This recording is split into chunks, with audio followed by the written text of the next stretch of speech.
Have you ever heard of the Flannan Isles mystery? It's one of the greatest unsolved enigmas in maritime history. Picture this: it's December 1900, on the remote and rugged Scottish island of Moor. Three lighthouse keepers, tasked with keeping the light burning to guide ships through treacherous waters, vanish. Just gone? No bodies, no signs of a struggle, just an eerie silence where there should have been life. When a passing ship noticed the light was out, an investigation was launched. What they found was perplexing. The lighthouse was locked from the inside. A meal was left half-eaten on the table. One of the keeper's oilskins was still hanging on its peg, meaning someone had gone out into a storm without protection. It was as if they had been plucked from existence by an unseen hand. The official report concluded they were swept away by a rogue wave, but many people felt that explanation didn't quite fit. The mystery deepened. An emergency relief crew was sent to take over the post. They stayed for a month, doing their duty in that isolated, lonely tower. But when their time was up, every single one of them resigned, not just from the post, but from the entire lighthouse service. And they refused to ever speak about what they had experienced on that island. What could have happened in just 1 month to make these hardened seamen abandon their careers and swear themselves to a lifetime of silence? The mystery of Moor remained unsolved, a ghost story whispered among sailors for over a century. Until now.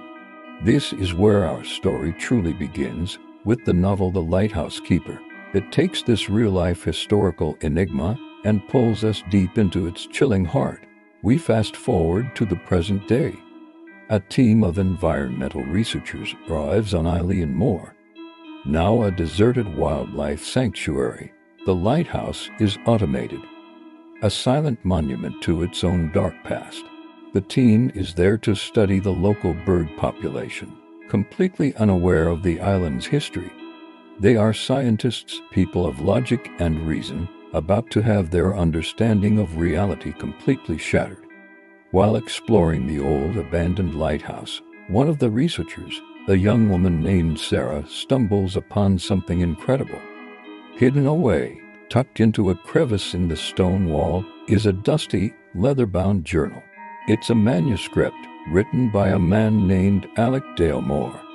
As she begins to read, she realizes he was one of those relief keepers, the ones who fled the island in silence all those years ago.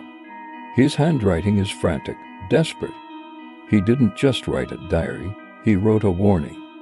A warning to anyone who would come after him, to anyone who dared to set foot on Moor. Just as the researchers become engrossed in this century-old manuscript, the weather turns. A sudden, violent storm rolls in from the sea, a tempest of unbelievable ferocity. It's almost as if the island itself doesn't want them to leave. Their boat is battered against the rocks, their communication equipment is fried, and just like that, they are trapped, cut off from the outside world, with only the howling wind and the crashing waves for company. The very same circumstances the original keepers faced. As they huddle together in the cold, damp lighthouse for shelter, they continue to read Alec Moore's terrifying account. The manuscript reveals what truly happened to the three missing keepers, and what the relief crew witnessed during their month of terror. It wasn't a rogue wave. It was something else. Something ancient, intelligent, and deeply connected to the island and the surrounding ocean. Moore describes strange sounds from the deep, shadows moving just at the edge of the lantern's light, and a growing sense of being watched by something that wasn't human. He writes of a presence that could influence their minds, turning them against one another with paranoia and fear, whispering things in the wind that drove men to the brink of madness. The researchers, initially skeptical, start to experience these strange phenomena for themselves. They hear the same unsettling noises. They see fleeting shapes in the churning, dark water. The storm outside feels unnatural, relentless.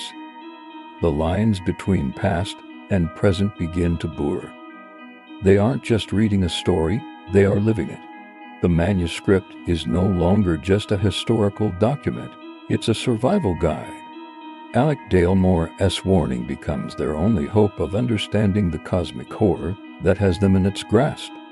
The Lighthouse Keeper blends the known facts of the Flannan Isles case with speculative fiction, creating a narrative that feels terrifyingly plausible.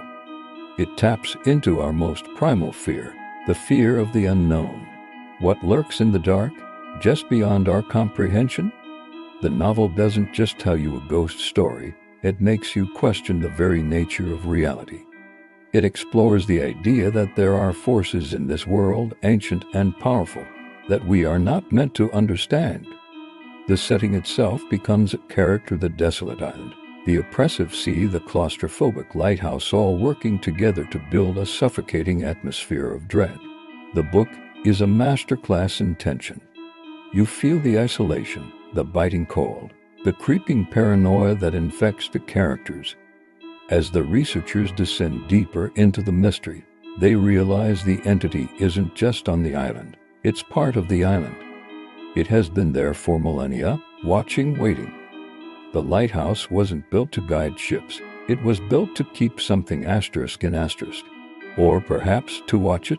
The keepers weren't just men doing a job, they were sentinels standing guard against an unimaginable threat from the abyss. What is this ancient thing? What does it want? And can the researchers find a way to escape Eileen Moore before they suffer the same fate as all the lighthouse keepers who came before them? The Lighthouse Keeper takes you on a journey to the edge of sanity, where the line between the natural and the supernatural disappears completely. It's a story that will stay with you long after you turn the final page, making you look at the vast, dark ocean with a newfound sense of awe and a healthy dose of fear. If you love stories that mix historical mystery with Lovecraftian horror, if you enjoy tales that build suspense and psychological dread until it's almost unbearable, then you need to read this book. It's a chilling, unforgettable experience that reimagines one of history's most compelling unsolved cases. So, the next time you see a distant light from a lighthouse blinking across the water, you might just wonder what it's really watching for. Thanks for watching, and if you enjoyed this deep dive, don't forget to like, subscribe, and hit that notification bell for more explorations into the stories that haunt us. See you next time.